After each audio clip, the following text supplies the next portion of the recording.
Hello everyone, I am Saurabh और आज हम लोग देखेंगे इलेक्ट्रिसिटी पार्ट 3।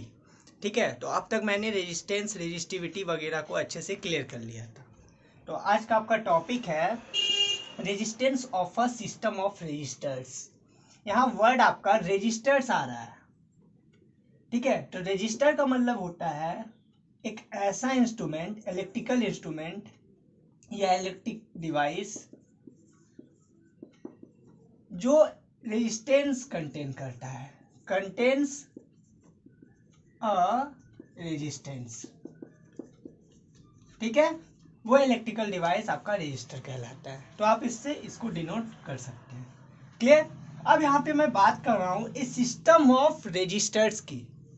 सिस्टम बोलने का मतलब जैसे मैंने बताया कि जैसे एक रेजिस्टर होता है तो उसका कुछ रेजिस्टेंस होते हैं उनमें, लेकिन आपके पास जब बहुत सारा रेजिस्टर्स एक दूसरे से कनेक्ट है, चाहे ऐसे कनेक्ट हो सकता है, चाहे इस तरह कनेक्ट हो सकता है, डिफरेंट वेज में आपका रेजिस्टर्स कनेक्ट है, तब आप उसके इफेक्टिव रेजिस्टेंस बोलिए या फिर नेट रेजिस्टेंस या टोटल रेजिस्टेंस कैसे फाइंड कीजिएगा। ठीक है, तो यहाँ पे मैं टॉपिक को 3 पार्ट में डिवाइड करता हूँ। फर्स्ट पार्ट आपका है सीरीज कॉम्बिनेशन, सेकेंड है आपका parallel combination, and third actual में है नहीं, वो क्या किया गया है, जब सीरीज एंड पैरेलल को कंबाइन कर दिया गया है। जब ऐसे एक सर्किट आपका जिसमें सीरीज कॉम्बिनेशन पैरेलल कॉम्बिनेशन साथ साथ में है, तब वो आपके सीरीज पैरेलल कहलाएंगे।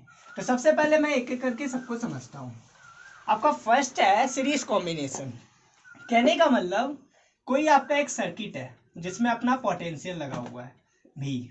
ठीक है, यहाँ से आपके इलेक्ट्रिक करंट फ्लो कर रही है। अब आपने क्या किया, यहाँ पे रेजिस्टर लगा दिया। सिस्टम मतलब एक से ज्यादा।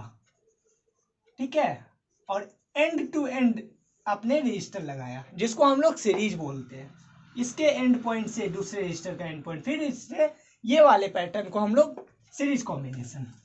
तो एक्चुअल में इसमें होता क्या है, एक चीज जान लीजिए, कोई भी क्लोज सर्किट में, जैसे ये आपका क्लोज सर्किट है, कोई भी क्लोज सर्किट में अगर आई करंट फ्लो कर रहा है तो वापस वो आई करंट ही आएगा।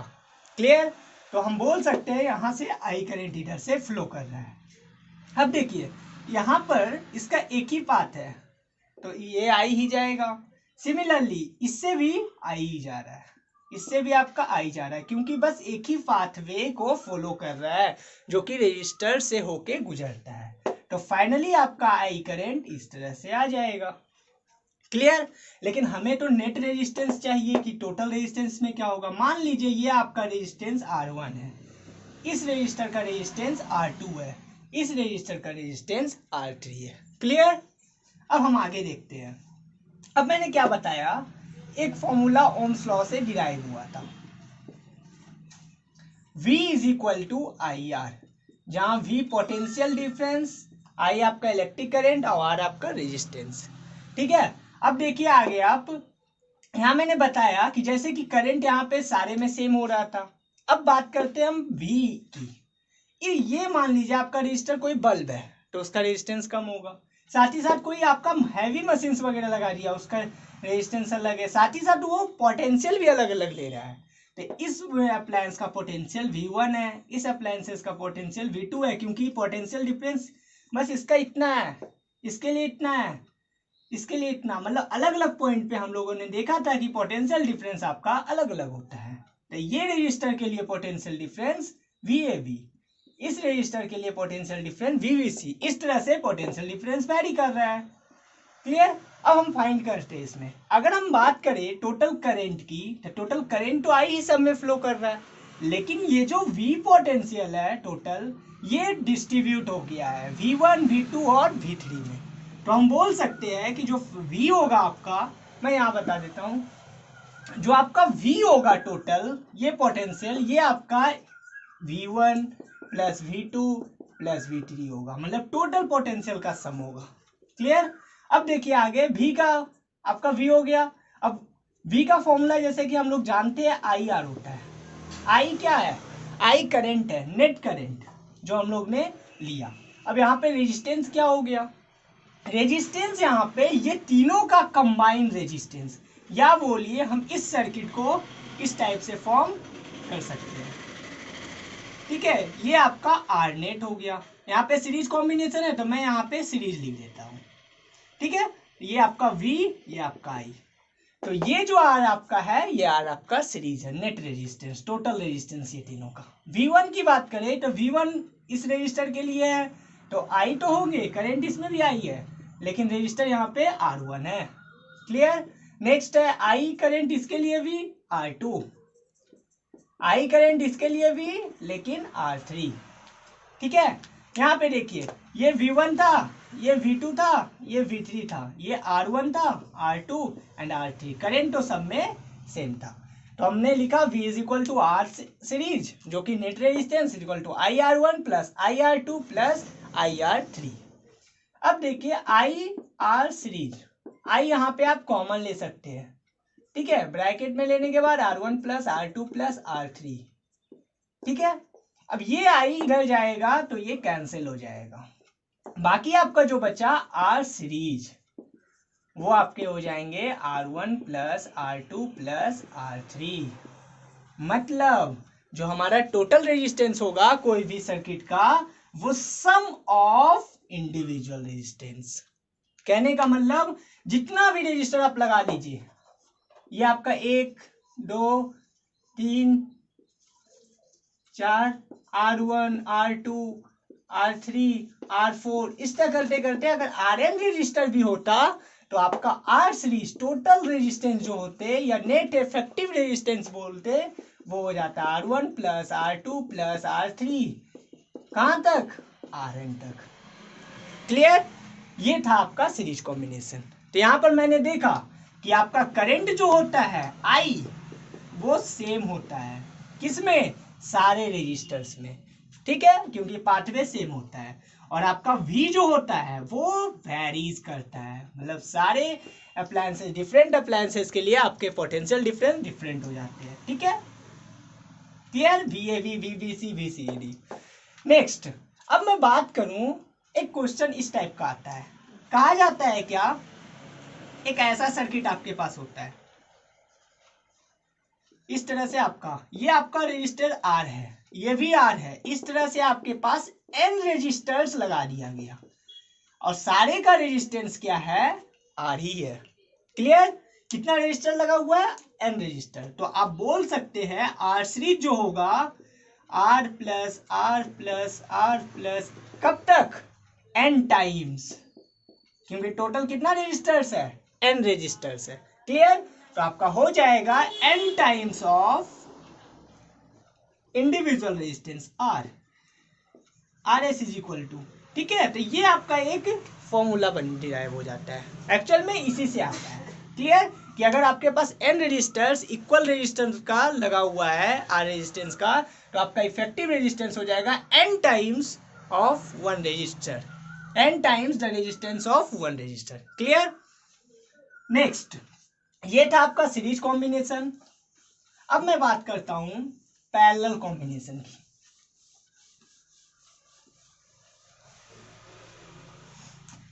ये आपका है पैरेलल कॉम्बिनेशन, मतलब एक ऐसा सर्किट, ये आपका सर्किट है, ये आपका V हो गया प्लस माइनस, इधर से करंट फ्लो कर रहा है। अब देखिए यहाँ पे आपका पोटेंशियल A, यहाँ पे पोटेंशियल V। अब ये कांस्टेंट पोटेंशियल लेके हमने क्या किया, बहुत सारा रेजिस्टर लगाया।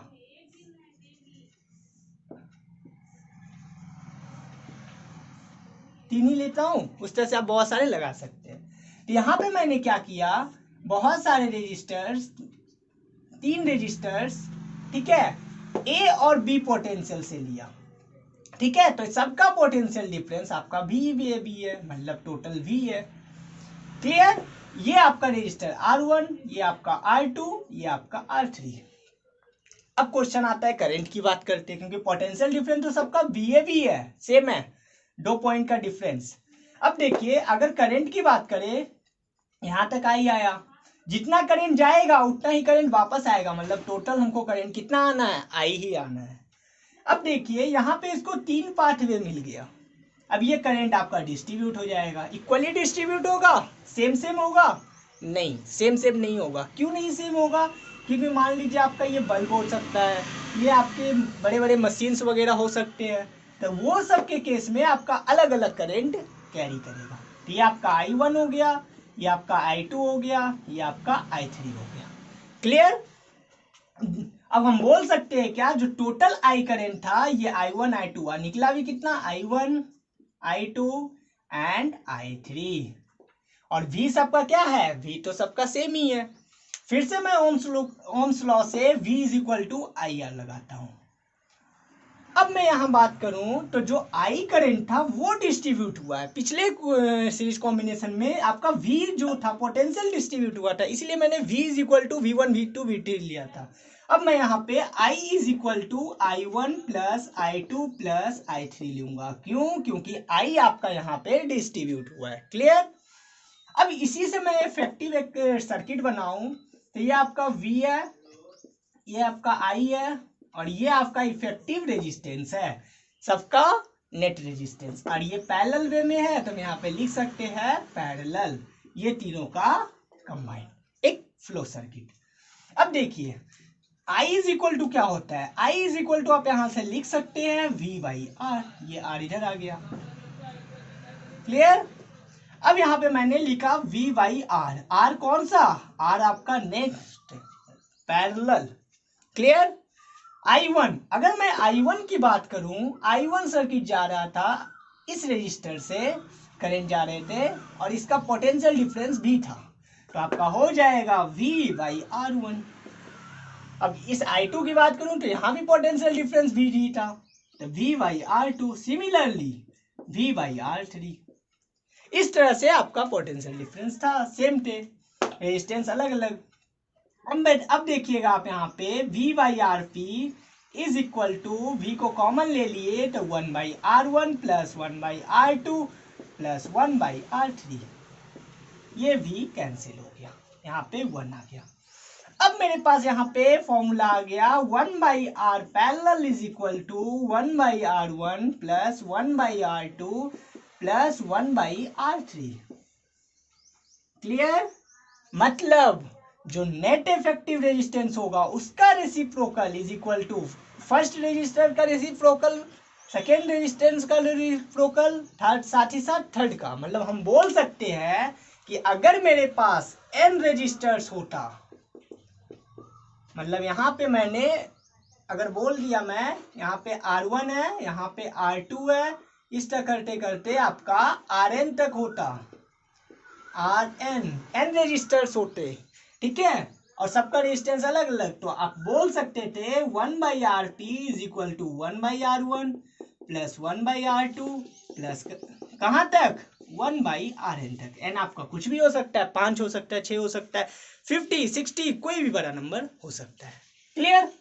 अब बात करते हैं, जैसे कि मैंने उसमें भी स्पेशल केस बताया था, यहाँ पे भी एक स्पेशल केस हो सकता है। वो आपका स्पेशल केस ऐसे समझ सकते हैं कि अगर मेरे पास एक सर्किट है जिसमें पैरेलल वे में बहुत सारा सर्किट कंबाइन है, सबका रेजिस्टेंस R है। क्लियर? और ये कितना सर्किट है आपका, n रेजिस्टर्स है, सॉरी सर्किट नहीं रेजिस्टर्स है, ठीक है। तो आप बोल सकते हैं 1 by R parallel is equal to 1 by R plus 1 by R, कितना बार, n टाइम्स। क्लियर? तो आपका फॉर्मूला हो जाएगा 1 by R parallel is equal to कितना बार, n times of 1 by R, n by R. तो ये डेरिवेशन आपका यहाँ से आ जाता है, ये भी आपका कहीं ना कहीं इससे फॉर्मूला डिराइव हुआ है, ठीक है। यहाँ पे मैंने क्या देखा, यहाँ पे मैंने देखा करंट आपका डिफर कर रहा था, करंट आपका वेरीज कर रहा था, अलग अलग था, और साथ ही साथ भी आपका सेम था। क्लियर? और सीरीज कॉम्बिनेशन में मैंने देखा था कि आपका करंट क्या था, सेम थे, और भी पोटेंशियल डिफरेंस आपका वेरीज कर रहा था। ये थी आपकी सीरीज एंड पैरेलल कॉम्बिनेशन। अब देखिए मैं एक क्वेश्चन से आपको इससे क्लियर करता हूं।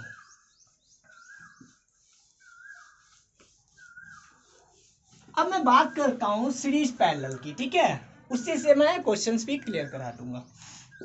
सीरीज पैरेलल कॉम्बिनेशन,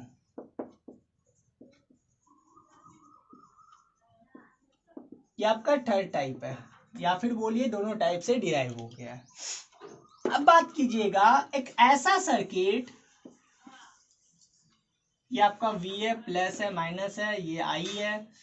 एक ऐसा सर्किट, यहाँ पे एक रजिस्टर मैंने लगा दिया है, यहाँ पे मैंने रजिस्टर, सॉरी, ठीक है, ये आपका एक सर्किट है, पोटेंशियल आपका AV है, AC, ठीक है। अब देखिए इसका मान लीजिए आपका कुछ है, R1 है, ये R2 है, ये R3 है। जैसा कि मैंने बताया कि करंट आपका I निकलता है और I ही रिपीट होके लौटता भी है, जितना करंट निकलती है उतने ही लौटती है। यहाँ से मैंने देखा एक पाथवे था, यहाँ पर भी I फ्लो किया, यहाँ से भी आपका I ही फ्लो किया, लेकिन यहाँ से पाथवे दो हो गए। क्लियर? जैसा कि मैंने बताया था सीरीज कॉम्बिनेशन में आपका करंट सेम होता है, तो यहाँ पे आपका करंट वही है, तो ये आपका सीरीज है किसके साथ, ये सर्किट के साथ। अब देखिए ये जाते जाते यहाँ पे इसको दो पाथवे मिल गया। क्लियर? ये आपका I1 हो गया, ये आपका I2 हो गया, लेकिन जब ये रिपीट होगा, मतलब सॉरी रिटर्न होगा इधर से, ये I1 प्लस I2 ये वापस आपका I ही होगा। मतलब बोल सकते कि ये दोनों सर्किट में आपका टोटल I करंट फ्लो कर रहा था कंबाइन में। क्लियर? यहाँ पे भी I था, यहाँ पे भी टोटल I था। मतलब मेरे पास कॉन्सेप्ट आ गया कि ये दोनों आपका सीरीज में है। क्या मैंने बोला? ये आपका R1 रजिस्टर और साथ ही साथ दूसरा रजिस्टर R2 और R3 ये आपका सीरीज में है। क्यों? क्योंकि इसमें भी I करंट है, इसमें भी I करंट है टोटल। क्लियर? अब मैं बात करूं R2 और R3 की, तो ये आपका पैरेलल में है। क्यों? क्योंकि R2 वाले सीरीज में I1 करंट जा रहा था, सॉरी R2 वाले सर्किट में रजिस्टर में I1 करंट जा रहा था, और R3 वाले रजिस्टर में I2 करंट जा रहा था। करंट डिफर मतलब वो पैरेलल कॉम्बिनेशन। तो यहाँ पे मैंने देखा एक ही क्वेश्चन में आपका सीरीज पैरेलल दोनों है। अब आता है कि इसको सॉल्व कैसे करेंगे।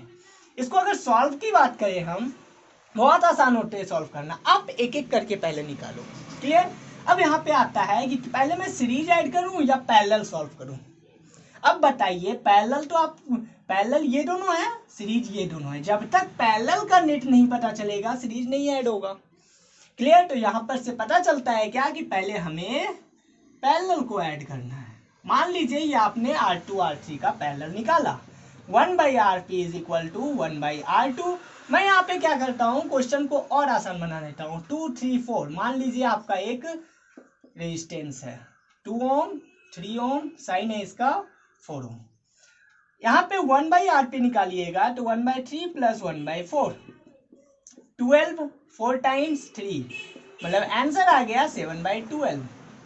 अब यहाँ पे आता है क्या ये रेजिस्टेंस है, अभी तक मैंने नहीं निकाला क्योंकि ये रेसिप्रोकल है। अगर हम इसको उल्टा करेंगे तो हो जाएगा 12/7 ओम।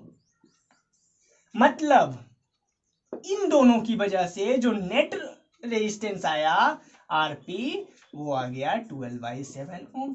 क्लियर? मतलब मेरे पास सर्किट ऐसा कुछ बन जा रहा है। ये आपका 2 ओम। ठीक है? अब आप इसका सॉल्व कर सकते हैं। ठीक है? ये प्लस ये माइनस, ये आपका I ये V। अब देखिए यहां पर मैंने दिखाया, अब बता रहा हूं कि ये दोनों आपका सीरीज में है। सीरीज का निकालने के लिए R1 प्लस R2, मतलब हो गया 2 प्लस 12/7, हो जाएगा आपका 14 प्लस 12 26/7 ओम। ये आपका सीरीज में रजिस्टर आ गया। क्लियर? ये था आपकी टोटल इस सर्किट का इफेक्टिव रेजिस्टेंस। कौन सा रेजिस्टेंस? Effective resistance. इसको बहुत तरीके से लिखते हैं, आर इफेक्टिव। जब हम लोग सॉल्व कर लेते हैं लिखते हैं आर इफेक्टिव, या फिर आर नेट या आर रिजल्टेंट या फिर बोल सकते हैं आर टोटल। क्लियर? यहां पे आपका मैंने टोटल एक सीरीज पैरेलल कॉम्बिनेशन का कैसे सॉल्व किया जाता है वो मैंने बताया एक सिंपल से क्वेश्चन से। अब देखिए मैंने यहां पे क्या कर रहा हूं, क्वेश्चंस को डिस्क्राइब कर रहा हूं। ठीक है, जैसे कि देखिए मैं क्या कर रहा हूं, यहाँ पे मैं क्वेश्चन ले रहा हूं और उससे क्या क्या क्वेश्चंस बन सकता है आपका वो मैं इससे बताऊंगा। जैसे कि मैंने एक सर्किट लिया,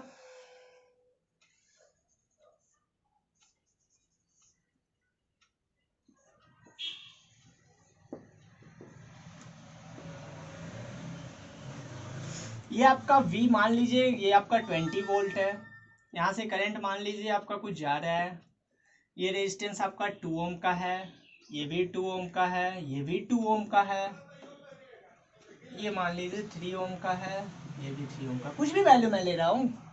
ठीक है, सही है ना? हाँ सही है, 5/6 ले लीजिए इसको। ठीक है, थोड़ा और अच्छे से की। अब मैं बात कर रहा हूँ, इसमें आई जा रहा है अपना, इससे क्या क्या क्वेश्चंस आ सकता है। ठीक है, सबसे फर्स्ट क्वेश्चन आएगा find effective resistance, R effective, ये आपका सर्किट का इफेक्टिव रेजिस्टेंस बताइए। सेकेंड क्वेश्चन आ सकता है current, find current in the circuit.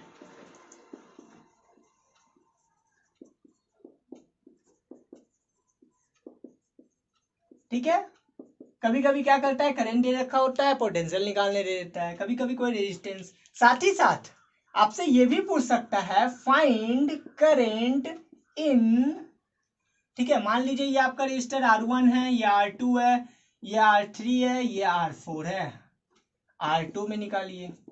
ठीक है, फाइंड करंट इन, क्या हो जाएगा, कुछ भी पूछा जा सकता है। ठीक है, इस तरह से आपका पर्टिकुलर रेजिस्टेंस का भी क्वेश्चन आ सकता है। ठीक है, अब मैं इसको सॉल्व कर रहा हूं। जैसा कि मैंने बताया इफेक्टिव रेजिस्टेंस निकालने के लिए पहले आपको इसका पैरेलल निकालना होगा। अगर आप इसका पैरेलल निकालिएगा तो आर पैरेलल हो जाएगा 1/r parallel is equal to 1/6 plus 1/6 हो जाएगा 2/6 1/3, और इसका रेसिप्रोकल कीजिएगा तो आपका हो जाएगा 3 ओम, मतलब इसके लिए आपका आ गया इफेक्टिव 3 ओम। क्लियर, ये आपका कैलकुलेशन था। अब ये तीनों आपका सीरीज में है, तो आर सीरीज में जब निकालूंगा तो 2 + 2 + 3 मतलब आ गया आपके पास 7 ओम। यहां तक तो आपको पता मालूम हो गया होगा, पिछले क्वेश्चन में भी मैंने बताया। अब मैं बात करता हूं आर इफेक्टिव, तो मेरा कितना हो गया, आर इफेक्टिव मेरा हो गया आर नेट 7 ओम। अब बात करें करंट की, जैसा कि मैं जानता हूं कि करंट के लिए आपका ओम्स लॉ है। ओम्स लॉ से एक फॉर्मूला आता है V = IR, मतलब I = V/R। यहाँ पे आप ध्यान दीजिएगा, V कौन सा होगा, ये जो I करंट आ रहा है ये पूरे पोटेंशियल के लिए है। ठीक है, यहाँ पे V हो जाएगा 20। अब R ये कौन सा होगा, R जैसा कि मालूम है ये पूरे इफेक्टिव रेजिस्टेंस के लिए है, R नेट के लिए, तो ये आपका हो जाएगा 7, मतलब आंसर आ जाएगा 20/7। आई करंट का यूनिट क्या होता है, एम्पियर। क्लियर, तो ये था आपका करंट। ठीक है, जो कि पूरे सर्किट में फ्लो कर रहा है। अब अगर इंडिविजुअली पूछ दिया जाए, क्लियर, अगर आपका इंडिविजुअली पूछ दिया जाए तो आप कैसे निकालोगे। मैं यहाँ पे क्या करना चाह रहा हूं, जैसे कि 3, अब बात कर रहा हूं मैं थोड़ा सा पोटेंशियल डिफरेंस की। यहां पर पोटेंशियल डिफरेंस सेम है, ठीक है, लेकिन यहां पे पोटेंशियल डिफरेंस अलग अलग है। वैसे तो इतना टफ क्वेश्चन नहीं आएगा क्योंकि आपके सिलेबस में नहीं है, लेकिन आप निकाल सकते हो। यहाँ पे पोटेंशियल अगर अपना कुछ दिया हुआ V होगा, दे रखा होगा, तो आपका निकालने के लिए, करंट निकालने के लिए V/R2 हो जाएगा। ऐसा क्वेश्चन आपका तब आता है इस टाइप में, देखिए इस टाइप में आपका क्वेश्चन आता है। ये आपका जब पैरेलल होता है तो इसके केस में V तो सबका सेम होता है, ये R1 होता है, ये R2 होता है, तब आपके केस में R2 को निकालने दिया जाता है। वो आपका 10th के सिलेबस में है। आई होप आपको क्लियर हो गया होगा। ठीक है, अब मैं बात कर रहा हूं एक नए टॉपिक के साथ। वो आपका टॉपिक है heating effect of electric current. Heating effects of electric current, ये भी आपका टॉपिक बहुत इंपॉर्टेंट है। मतलब हम लोग जानते हैं जब भी करंट फ्लो करता है कोई सर्किट में तो आपका कुछ एनर्जी उसका कुछ क्या मोस्टली एनर्जी आपका हीट एनर्जी में चेंज हो जाता है। काइनेटिक एनर्जी होता है, काइनेटिक एनर्जी से हीट एनर्जी वगैरह में मोशन ऑफ चार्जेस के कारण होता है। तो उसी को हम लोग कहते हैं heating effects of electric current. इसमें आपको एक टॉपिक को समझना है, joules law of heating. Joules law of heating क्या है? Joules law of heating, joules law of heating कहता है जो आपका हीटिंग करने का इफेक्ट है वो डायरेक्टली प्रोपोर्शनल है किसके? आई स्क्वायर के। अब ये मत बोलिएगा आई स्क्वायर कहाँ से आया, क्योंकि ये सब आपका एक्सपेरिमेंटल है जो कि जूल्स साइंटिस्ट के द्वारा बताया गया था, ठीक है, एक्सपेरिमेंटली। तो आई आपका, जैसे मान लीजिए ये वायर है, इस वायर में अगर करंट आई जा रहा है तो जिसमें हीट एनर्जी होगा वो उसके आई स्क्वायर के डायरेक्टली प्रोपोर्शनल। मतलब हीट एनर्जी बढ़ेगा कब? जब करंट इसमें इंक्रीज होगा, लेकिन स्क्वायर के फॉर्म में, मतलब बहुत ज्यादा बढ़ेगा। Clear? Next, H directly proportional to resistance. कहने का मतलब जितना ज्यादा रेजिस्टेंस उतना ज्यादा हीटिंग इफेक्ट। इसी कारण हम लोग देखते हैं आयरन वायर वगैरह जल्दी आपका क्या हो जाता है, शॉर्ट वगैरह कर जाता है, ठीक है, वायर वगैरह बर्न हो जाता है जल्दी। क्यों? क्योंकि उसमें रेजिस्टेंस ज्यादा होता है कंपेरेटिवली आपके एल्युमिनियम और कॉपर वायर से। क्लियर? अब देखिए H directly proportional to T। T क्या है यहाँ पे? टाइम। R क्या हो गया? रेजिस्टेंस। और I क्या हो गया? करंट। तो टाइम, जितना ज्यादा टाइम इलेक्ट्रिक करंट फ्लो करेगा आपका उतना ज्यादा हीटिंग इफेक्ट देगा। तो ये तीनों को जब कंबाइन किया गया तो फॉर्मूला हो गया H is equal to I square R T. Clear? जिसमें कि फिर से मैंने बताया कि प्रोपोर्शनलिटी साइन को हटाने के लिए हम एक कांस्टेंट लेते हैं, कांस्टेंट आपका हो गया के आई स्क्वायर आर टी। यहाँ पे क्या किया जाता है, के को 1 माना जाता है। क्लियर? ये आपके सिलेबस को आसान कर देता है। तब आपका फॉर्मूला हो जाता है आर स्क्वायर आर टी। यही फॉर्मूला आपके लिए इंपॉर्टेंट है, जो कि जिससे क्वेश्चंस वगैरह देखने को मिलते हैं। क्लियर? ये था आपका जूल्स लॉ ऑफ हीटिंग। ये फॉर्मूला बहुत काम का है, H is equal to I square R T. I square के डायरेक्टली प्रोपोर्शनल, रेजिस्टेंस के डायरेक्टली प्रोपोर्शनल, टी के डायरेक्टली प्रोपोर्शनल। आई होप आपको क्लियर हो गया हो। ठीक है, अब हम लोग आगे देखते हैं। अब आगे आप देखिए, जैसे मैंने बताया था कि कुछ प्रैक्टिकल यूजेस किसके, जूल्स लॉ ऑफ हीटिंग के या हीटिंग इफेक्ट के। ठीक है, सबसे फर्स्ट जो आपका इलेक्ट्रिक हीटर हुआ करता था उसमें मैं बताया था कि नाइक्रोम वायर का यूज होता है। कौन से वायर का? नाइक्रोम वायर का, जो कि निकेल क्रोमियम आयरन मैंगनीज वगैरह एलिमेंट से मिलकर बना होता है। ये क्या करता था, इन रेजिस्टेंस को इंक्रीज करता था। अब आपको क्लियर हो गया होगा कि जैसे कि H is equal to I square R T था, तो जितना रेजिस्टेंस बढ़ेगा उतना आपका हीटिंग इफेक्ट बढ़ेगा। इसीलिए इलेक्ट्रिक हीटर वगैरह में हम लोग क्या यूज करते हैं, नाइक्रोम वायर का रेजिस्टेंस बढ़ने से आपका हीटिंग इफेक्ट बढ़ेगा और ये ज्यादा इजिली और जल्दी हीट होगा। क्लियर? साथ ही साथ आप देखिएगा कि इसमें पावर वगैरह बहुत ज्यादा होता है ताकि ज्यादा अमाउंट ऑफ करंट फ्लो करे और आपका करंट भी इंक्रीज होने के कारण आपका हीटिंग करंट भी बढ़ता है। ठीक है, अब दूसरा बात कर रहे हैं बल्ब की। बल्ब में मैंने बताया था, ये आपका बल्ब में मैंने बताया था कि ये जो फिलामेंट होता है ये टंगस्टन का बना होता है और टंगस्टन का मेल्टिंग पॉइंट बहुत ज्यादा होता है। क्लियर? और इसमें जो गैस प्रेजेंट होता है वो आपका नाइट्रोजन हो सकता है या फिर आर्गन हो सकता है, क्योंकि ये सब बर्निंग वगैरह में हेल्प नहीं, एक्सप्लोजिव नहीं होते, जिसकी वजह से नाइट्रोजन और आर्गन यूज किया जाता है। अब टंगस्टन जो होता है वो ज्यादा उसका मेल्टिंग पॉइंट होता है, that's why do not melt. ठीक है, नहीं तो क्या होता है, इतना ज्यादा हीटिंग इफेक्ट के कारण ये बल्ब का जो फिलामेंट होता है वो बर्न हो जाता है, लेकिन इसका melting point above 3000 degree Celsius था, इसीलिए ये बर्न नहीं होता और इसमें एलिमेंट का यूज भी किया जाता है। क्लियर? अब तीसरे एप्लीकेशन की बात करें तो आपका इलेक्ट्रिकल फ्यूज, इलेक्ट्रिक फ्यूज। जैसा कि हम जानते हैं ये आपका एक तरह से कोई भी हमारे घर के इलेक्ट्रिक सर्किट में आपका एक फ्यूज होता है, जिसमें कि जब large amount of current flow करने लगता है तो ये फ्यूज मेल्ट कर जाता है। जब बहुत ज़्यादा करंट फ्लो करने लगता है ये फ्यूज मेल्ट कर जाता है। मेल्ट करने का मतलब हुआ ज़्यादा हीट ये अब्जॉर्ब नहीं कर पाएगा, इसीलिए इसको इसलिए दिया जाता है ताकि दूसरे अप्लायंसेस को ये क्या कहते हैं, डिस्ट्रॉय करने से बच जाए, दूसरे अप्लायंसेस को नुकसान नहीं पहुंचाए, ये इसका वायर खुद मेल्ट कर जाए और आपका सर्किट कनेक्शन बंद हो जाए। क्लियर? इसलिए आपका इलेक्ट्रिक फ्यूज का यूज किया जाता है। अब एक चीज मैं बता दूं यहाँ पे, ठीक है, कि इलेक्ट्रिक फ्यूज का यूज आपका मिल्क में। अब मैं सीरीज पैरेलल जो मैंने बताया कि आपका सीरीज कॉम्बिनेशन और पैरेलल कॉम्बिनेशन का सर्किट होता है। सीरीज कॉम्बिनेशन जनरली आप देखते होंगे वो सब जो लीची बल्ब्स वगैरह होता है वो सीरीज कॉम्बिनेशन में हुआ करता था, जो दिवाली वगैरह में लाइट वगैरह के लिए होते हैं। और साथ ही साथ जो पैरेलल कॉम्बिनेशन होता है, जो आपके प्रेजेंट लाइफ में जो हमारे हर घर के जो सर्किट्स वगैरह होते हैं वो आपके पैरेलल कॉम्बिनेशन में होते हैं। ताकि पैरेलल कॉम्बिनेशन का फायदा ये है कि अगर आप यहाँ से अगर कोई भी अप्लायंसेस आपका यहाँ पे डिस्कनेक्ट हो गया, ठीक है, तो आपके दूसरे अप्लायंसेस जलेंगे।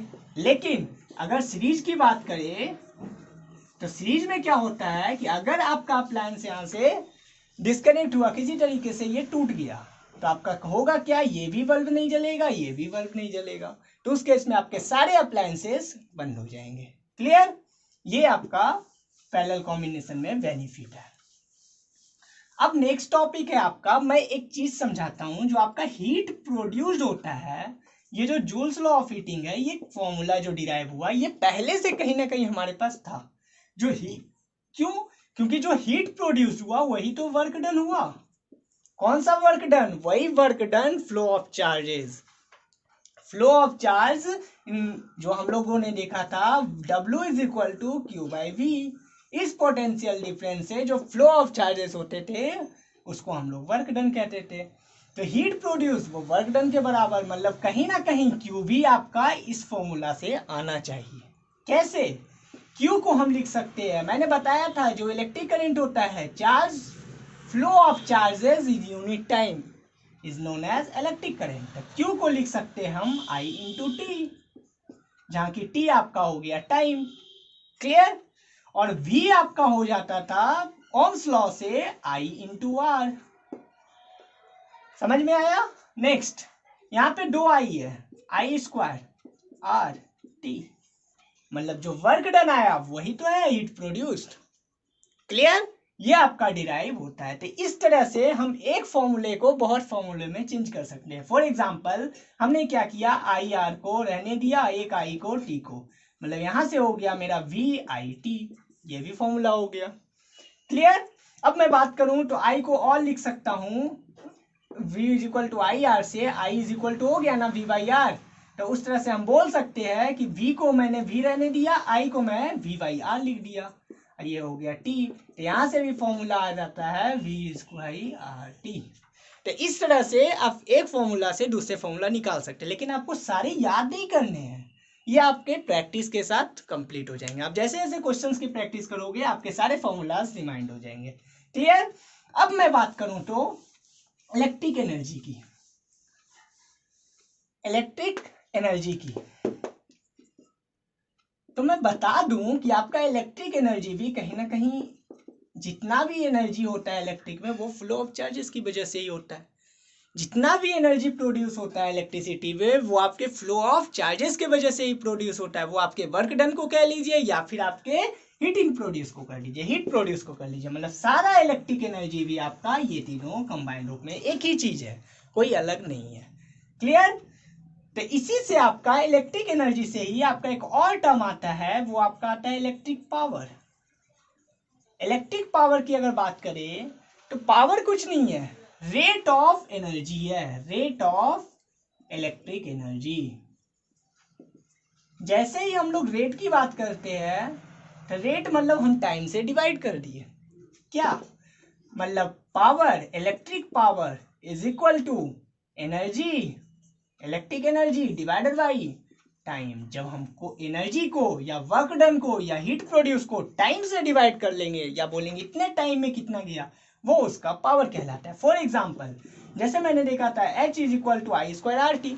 अगर मैं इसको टाइम से डिवाइड कर दूं तो टाइम टाइम कैंसिल, ये आपका आ गया पावर। क्लियर? तो आपका इलेक्ट्रिक पावर का फॉर्मूला हो सकता है आई स्क्वायर आर। इस तरह से आप और भी फॉर्मूलाज वगैरह में चेंज कर सकते हैं। एक आपका फॉर्मूला फेमस है, वो है V I, P is equal to V I. आया कैसे? आई आर को मैंने V लिख दिया, एक आई को आई ही रहने दिया, तो P इज इक्वल टू आपका हो गया वी आई। एक और फॉर्मूला यूज होता है, अगर मैं आई को हटा दूं वी वाई आर में तो हो सकता है क्या, वी स्क्वायर बाई आर। इस तरह से बहुत सारे फॉर्मूलेज आपको आ जाएंगे। आई होप आपको क्लियर हो गया। ठीक है, मैं बता दूं कि इलेक्ट्रिक पावर का ऐसा यूनिट जो होता है वो होता है वाट,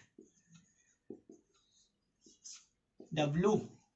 ठीक है, फिर से जैसे ही ऐसा यूनिट आया, एक मेरे पास एक टॉपिक आ गया कि 1 वाट को आप डिफाइन कर दीजिए।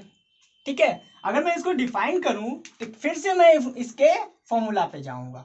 Flow of electric energy per unit time is known as electric power. ठीक है, तो 1 watt is the power of a circuit या ऑफ एन अप्लायंस।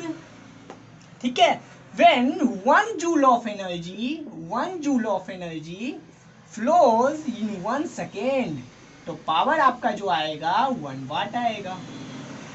क्लियर?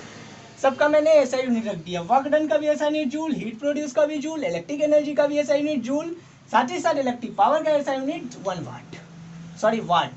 ठीक है, तो when 1 joule of work flows in 1 second, then the power of that appliance is known as या said to be 1 watt। Clear? Next, अब मैं एक term समझाता हूँ। जनरली अप्लायंसेस वगैरह में जो बड़े बड़े अप्लायंसेस होते हैं उसमें वाट जो पावर होता है बहुत कम होता है, तो उस केस में एक HP वर्ड यूज किया जाता है। HP का मतलब होता है horse power. 1 horse power is equal to 746 watt. ये आपके लर्न करने के लिए बहुत टाइम पे ऐसे क्वेश्चंस वगैरह आ सकते हैं। ठीक है, अब मैं बात करूं कमर्शियल यूनिट ऑफ एनर्जी की। ये आपका इंपॉर्टेंट क्वेश्चन है, इसी से आप इलेक्ट्रिक व्हील वगैरह सब जो हमारे घर का इलेक्ट्रिक व्हील आता है वो सब आप इससे निकाल सकते हैं। Calculate commercial unit of energy, electric energy, अच्छे से बोलिएगा, तो इलेक्ट्रिक एनर्जी कैसे? इसका जो यूनिट होता है वो होता है किलोवाट आवर। ठीक है, अच्छे से देखिएगा, किलोवाट आवर,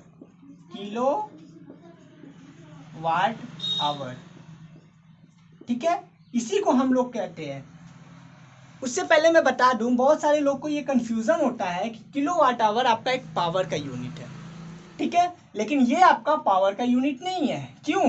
क्योंकि ये जो किलोवाट है ये कहीं ना कहीं पावर को रिप्रेजेंट करता है, और ये जो आवर है ये टाइम को रिप्रेजेंट करता है। जैसा मैंने बताया था कि पावर जो होता है वो एनर्जी बाई टाइम होता है, तो हम बोल सकते हैं कि पावर इंटू टाइम कहीं ना कहीं वो एनर्जी होगा। पावर इंटू टाइम ये आपके पूरे एनर्जी को शो करेगा। क्लियर? ठीक है, अब एक क्वेश्चन आता है कि 1 किलोवाट आवर में अब बता दो कि कितना जूल्स होंगे, क्योंकि अगर ये एनर्जी है तो वो जूल के फॉर्म में आएगा। ठीक है, तो आपको निकालना है क्या, 1 किलोवाट आवर में कितना जूल ऑफ एनर्जी होगा। इसको मैं अच्छे से क्लियर करूं तो किलोवाट का मतलब होता है 1000 वाट। 1 इंटू 1000, 1 किलोवाट 1000। ठीक है, आवर का मतलब होता है, जैसा कि आप जानते हैं कि जब भी टाइम आप लेते हैं उसका ऐसा यूनिट क्या होता है, सेकेंड होता है। ठीक है, तो आपका आवर को किस में चेंज करना होगा, आवर को सेकेंड में चेंज करना होगा। 1 hour is equal to 3600 seconds. Clear? मैं क्या कर रहा हूं, किलोवाट आवर को उसके ऐसा यूनिट के रूप में चेंज कर रहा हूं। पावर का यूनिट होता है वाट, 1 किलोवाट 1000 वाट। आवर का ऐसा यूनिट होता है सेकेंड, 3600 सेकेंड। अब इसको आप लीजिएगा तो हो जाएगा 3.6 इंटू 3.6, 3 2 5, ठीक है, into 10 to the power 6 joule. Clear? ये थी आपकी 1 किलोवाट आवर की जूल में चेंजिंग। ठीक है, अब मैं थोड़ा सा समझा दूं इसको कि 1 किलोवाट आवर जो होता है यही आपका 1 यूनिट होता है। जो हम लोग का जो इलेक्ट्रिक मीटर होता है उसमें हम लोग यूनिट मेजर करते हैं, वो होता है 1 kWh। ये होता है 3.6 इंटू 10⁻⁶ जूल। क्लियर। अब एक यूनिट का कुछ 10 के अराउंड रुपीज लगता है, उस हिसाब से आपका इलेक्ट्रिक बिल कैलकुलेट होता है मंथ में। ठीक है, मैं बस आपका आज का टॉपिक बस इतना ही था। यहाँ पे मैं न्यूमेरिकल नहीं रखा हूँ। ठीक है, मैं अगले में सारे न्यूमेरिकल कुछ न्यूमेरिकल इंपॉर्टेंट वाले सॉल्व कराऊंगा। ठीक है, आई होप आपको सारे टॉपिक्स इलेक्ट्रिसिटी का कंप्लीट हो गया होगा। ये थी आज की आपकी सारी। ठीक है, आई होप आपको अच्छा लगा होगा। Thank you. इसके सारे नोट्स आपके इस वीडियो के डिस्क्रिप्शन में दिया हुआ है।